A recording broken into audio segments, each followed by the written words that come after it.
రాష్ట్రంలో సంచలనం సృష్టించిన విజయనగరం జిల్లాలో సాఫ్ట్వేర్ ఇంజనీర్ హత్య కేసును పోలీసులు ఛేదించారు.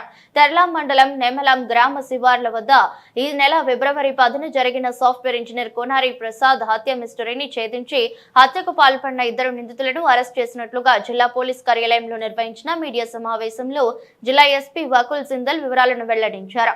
ఫిబ్రవరి 10న నెమలం గ్రామానికి చెందిన కోనారి ప్రసాద్ హత్య కేసును ఛేదించి అదే గ్రామానికి చెందిన కోనారి అచ్యుతరావు, కోనారి శివకృష్ణలను అరెస్ట్ చేసినట్లుగా జిల్లా ఎస్పీ తెలిపారు. మృతుడు తండ్రి కోనారి సన్యాసి ఇచ్చిన ఫిర్యాదుపై తెర్లాం పోలీసులు కేసు నమోదు చేసుకున్నారు. ఈ కేసును తీవ్రంగా పరిగణించిన పోలీసులు Bobbili DSP G Bhavya Reddy, Bobbili rural CI K Narayana Rao ఆధ్వర్యంలో దర్యాప్తు ప్రారంభించారు. విచారణలో నిందితులు కోనారి అచ్యుతరావు, కోనారి శివకృష్ణ మరణించిన కోనారి ప్రసాద్ దగ్గరి బంధువులన్నారు. కోనారి అచ్యుతరావు భార్య వెంకటలక్ష్మితో మృతుడు కోనారి ప్రసాద్ కు వివాహేతర సంబంధం ఉన్నట్లుగా తెలిసిందన్నారు. మృతుడు కోనారి ప్రసాద్ తరచూ కోనారి అచ్యుతరావు ఇంటికి వస్తూ అతని భార్యతో మాట్లాడటం, ఫోన్లు చేసుకోవడం చేస్తుండేవారని, కోనారి శివకృష్ణ వదిన వెంకటలక్ష్మి ప్రవర్తనపై అనుమానంతో ఆమె వాట్సాప్ చాట్స్ ను వెబ్ ద్వారా లాగిన్ అయి వెంకటలక్ష్మి మృతుడు కోనారి ప్రసాద్ మధ్య కొన్ని వాట్సాప్ అశ్లీల సందేశాలు షేర్ జరుగుతున్నట్లుగా గుర్తించి వాటిని స్క్రీన్ షాట్స్ తీసి తన అన్నయ్య కోనారి అచ్యుతరావుకు చూపి వారిరువురి మధ్య వివాహేతర సంబంధం ఉన్నట్లుగా నిర్ధారణ వచ్చారు.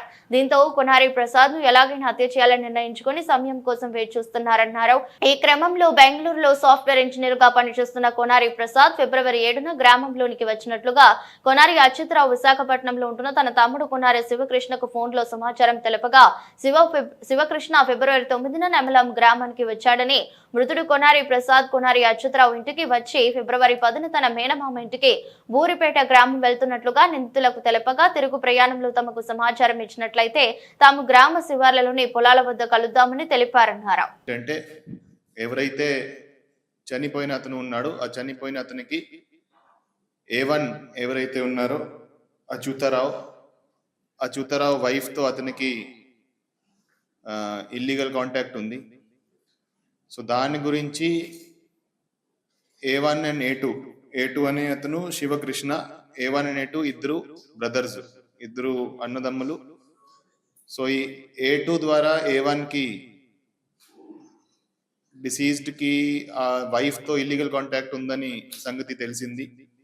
అది తెలిసినాక వాళ్ళు దానికి సంబంధించి కొన్ని వాట్సాప్ చాట్స్ కూడా చూడడం జరిగింది. అది చూసినాక వాళ్ళ ఈ డిసీజ్ ని చంపేయాలని ఒక ప్లాన్ వేశారు. ప్లాన్ వేసినాక ఎప్పుడైతే ఇతను డిసీజ్డ్ ఊరికి వచ్చినాక అతను వాళ్ళతో రెగ్యులర్ గా కలుస్తూ ఉంటాడు. వాళ్ళ ఇంటికి వెళ్ళడము, వాళ్ళతో ఫోన్ మీద మాట్లాడడం అట్లాంటివి జరుగుతూ ఉంటవి.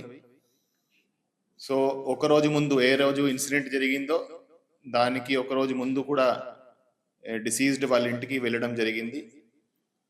అక్కడ డిసీజ్డ్ వాళ్ళకి చెప్పాడు, నేను రేపు బూరిపేట విలేజ్ కి వెళ్తాను, అక్కడ బంధువుల ఇంటికి వెళ్తాను, తర్వాత అదే రోజు వస్తాను, తిరిగి కూడా వస్తానని చెప్పడం జరిగింది. ఆ టైంలో A1 అండ్ A2 ఇద్దరు కూడా వచ్చేటప్పుడు మాకు ఒకసారి ఫోన్ చేయండి, మనం అక్కడ బయట పొలాలు ఉన్నాయి, పొలాలు కలుస్తామని వాడికి చెప్పడం జరిగింది. సో అతను డిసీజ్డ్ ఆ రోజు బూరిపేట విలేజ్ కి వెళ్ళాడు. ఎప్పుడైతే అక్కడి నుంచి రిటర్న్ వస్తున్నారో అప్పుడు ఇతను A1 కి ఫోన్ చేయడం జరిగింది. ఫోన్ చేసి నేను వస్తున్నానని చెప్పాడు. A1 సరే మేము పొలాల్లో ఉంటాము, ఆ పొలాల్లో రండి అని చెప్పడం జరిగింది. సో ఇతను డిసీజ్డ్ ఆ పొలంకి వెళ్ళాడు. అప్పుడు అక్కడ A1 అండ్ A2 ఇద్దరు కూడా ఇతనిని చంపే ప్రిపరేషన్తో అక్కడ ఉన్నారు. So first A2 and diseased మాట్లాడుతుండగా A1 ఫస్ట్ ఒక కర్రతో అతను హెడ్ మీద అటాక్ చేయడం జరిగింది. తర్వాత A1 A2 ఇద్దరు కలిసి వాడిని స్టిక్స్ తో కొట్టారు, కర్రలతో కొట్టారు. తర్వాత అక్కడ నుంచి డిసీజ్డ్ పారిపోవడానికి ట్రై చేస్తే ఒక కాలువలో స్లిప్ అయి పడిపోయాడు, ఒక స్టోన్ మీద పడిపోయాడు. సో తర్వాత స్టోన్ మీద కూడా మళ్ళా వాళ్ళు ఇద్దరు వచ్చి అతను తల మీద అతను జుట్టు పట్టుకొని గట్టిగా దానితో కొట్టడం జరిగింది.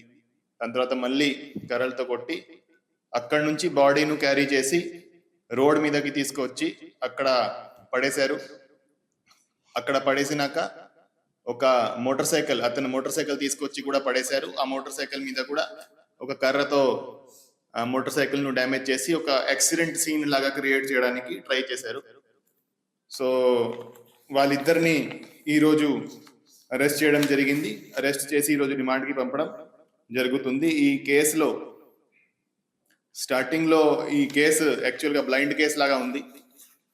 సో ఈ కేసును ఇంత తక్కువ సమయంలో చాకచక్యంగా మంచి టీం ఎఫర్ట్ చేసి డిటెక్ట్ చేసిన బొబ్బిలి డిఎస్పి గారికి, బొబ్బిలి రూరల్ ఇన్స్పెక్టర్ గారికి, తర్లం ఎస్ఐ గారికి అండ్ వాళ్ళ టీంకి అందరికీ అభినందిస్తున్నాము. వాళ్ళకి సర్టిఫికెట్స్ కూడా ఇస్తాము.